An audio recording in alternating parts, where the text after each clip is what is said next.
मुझे इतना बड़ा परिवार मिला है। यह उस परम शक्ति की ही कृपा है कि मुझ जैसा व्यक्ति जिसने किसी कॉलेज में रेगुलर शिक्षा नहीं पाई, उसे सीधा कॉलेज में अध्यापक बना दिया और फिर सबसे प्रतिष्ठित यूनिवर्सिटी, सेंट्रल यूनिवर्सिटी में भी बहुत से पदों पर रहा। घर की परिस्थितियां ऐसी थीं कि नियमित शिक्षा नहीं ले सका। ऐसा क्रम टूटा जैसे देसाई साहब ने कहा कि सीधा 12वीं के बाद सीधा एमए द्वितीय वर्ष में भाषा भवन की सीढ़ियां चढ़ा और पढ़ सका। इसके पीछे मेरी माँ का बहुत बड़ा योगदान। वे निरंतर प्रेरित करती रहीं और परिवार में भी उन्होंने इसके लिए संघर्ष किया। भाषा भवन में गुरुवर चौधरी साहब का सानिध्य मिला, संपर्क में आया और वह संबंध आज तक अटूट है। हम 3-3, 6-6 महीने तक बात नहीं होती, लेकिन हमेशा कहीं वो अंतर महसूस हम लोग नहीं करें और यही इस गुजरात की भी परंपरा रही है। एक प्रसंग, कई ऐसे प्रसंग हैं कि अगर बोलें तो बहुत कुछ बोला जा सकता है। एक प्रसंग जिसकी चर्चा एमए किया और एमफिल उस साल गुजरात यूनिवर्सिटी में पहला बैच था जो शुरू हुआ था, उसमें एप्लीकेशन की और मेरा नाम क्या कहते हैं उसको, मेरिट लिस्ट में नहीं आया था, सूची में था, वेटिंग लिस्ट में था। मिले क्या हुआ, मैंने कहा सर वेटिंग लिस्ट में नाम है। उसी समय उस समय के अध्यक्ष नागर जी के पास गए सर और बड़े बेबाक ढंग से कहा, जिसको आपने एडमिशन नहीं दिया है वही सबसे योग्य है।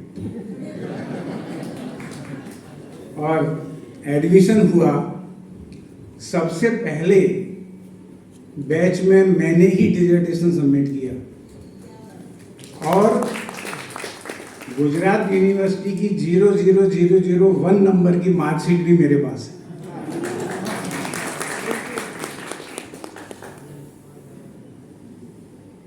एमफिल करते ही लीमड़ी और मानसा में खंड समय का अध्यापक बना। श्री रूप सिंह सोलंकी साहब, वीरमगामी साहब, गुर्जर जी, प्रिंसिपल केशुभाई पटेल का इतना प्रेम मिला कि मैंने कभी सोचा ही नहीं कि और जाने की जरूरत है। यह फिर जिस भवन में मैंने अध्ययन किया वहाँ अध्यापन का सौभाग्य मिला। कई यादें हैं, उनको मैं यहाँ छोड़ रहा हूँ। रचनात्मक क्षमता थी, मैं क्रिएटिव, वैसे आलोचना भी क्रिएटिव ही होती है, लेकिन कविताएं लिखता रहा। लेकिन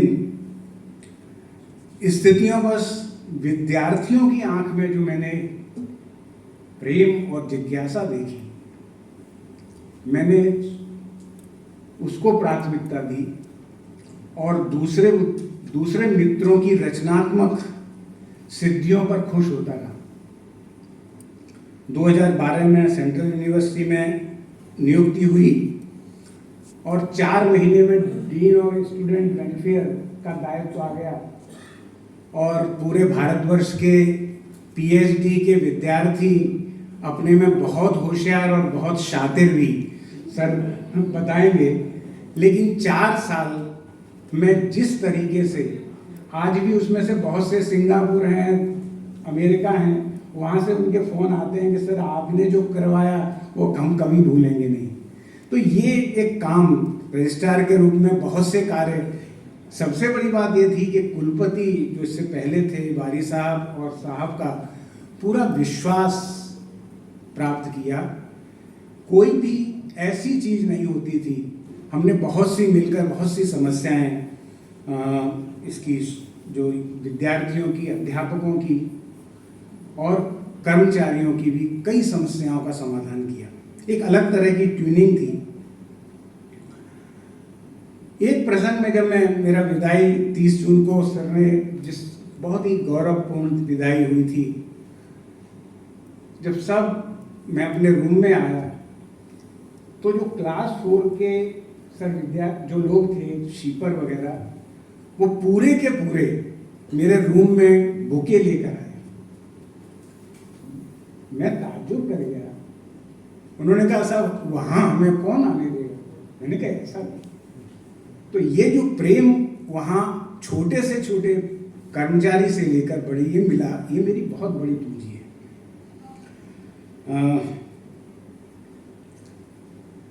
बहुत कुछ प्राप्त किया जैसी चर्चा है, लेकिन इसमें सबसे ज्यादा अगर सहना पड़ा तो पत्नी मिथिलेश को। उन्होंने घर परिवार भी संभाला, दोनों बेटे, मेरे असमय आने वाले मित्रों और साहित्यकारों को भी संभाला। अभी कुछ चिड़चिड़ाते हुए भी काम होता रहा, लेकिन अभी कुछ वो कमजोर हो गई हैं, पैरों की मरम्मत करवा ली है। आगे का सफर भी अच्छी तरह से जाएगा ऐसी आशा है। ये जो शिमला का आया, जब मैंने ये सोचा था तब उत्साह अधिक था, लेकिन जब ये आया तब थोड़े मन में, क्योंकि बहुत से काम होते हैं, परिवार के भी हैं, तो इच्छा बहुत नहीं थी, लेकिन आया था तो मैंने सोचा प्रेजेंटेशन में जाते हैं। लेकिन वहाँ का माहौल इतना अच्छा लगा और प्रेजेंटेशन में उन लोगों ने जो भाव दिखाया, तो लगा तो सही मुझे कि शायद सिलेक्शन होगा, लेकिन इतनी जल्दी आ जाएगा। 15 दिन में उन्होंने कहा कि आप सेलेक्ट हो गए और आ जाइए। तो थोड़ी चिंता हुई, लेकिन मैंने इसके लिए कोई प्रयत्न नहीं किया था। अब ये आगे का समय है। ये सब सुंदर पक्ष हैं, अंधेरा भी कम नहीं रहा, लेकिन अंधेरे की चर्चा करने से हमेशा मुक्तिबोध मुझे रोकते रहे, क्योंकि उन्होंने देखा कुछ लोग दुख पड़ता है उसको भुनाते हैं, अंकेश करते हैं, और उनकी 2 पंक्तियां मुझे हमेशा याद रही।